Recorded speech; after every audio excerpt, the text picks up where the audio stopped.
தேவனுக்கு மகிமை உண்டாவதாக. யோபு 38ஆம் அதிகாரம்.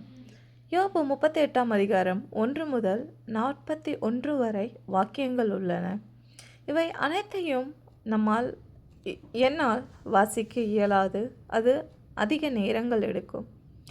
இவை அமெரிக்கா பகுதியில் தற்பொழுது பனி புயல் வந்து மக்கள் வெளியில் செல்ல முடியாத நிலையில் உள்ளோம். ஆனால் இந்த வேத வாக்கியத்தை நாம் சிந்திக்கும் பொழுது கர்த்தர் யோபை பார்த்து கேட்கிறார். அப்பொழுது கர்த்தர் பெருங்காற்றிலிருந்து யோபுக்கு உத்தரவாக, அறிவில்லாத வார்த்தைகளால் ஆலோசனையை அந்தகாரப்படுத்துகிற இவன் யார்? எப்பொழுதும் புருஷனைப் போல் இடைக்கட்டிக்கொள், நான் உன்னை கேட்பேன், நீ எனக்கு உத்தரவு சொல்லு. நான் பூமியை அஸ்திபாரப்படுத்துகிற போது நீ எங்கே இருந்தாய்?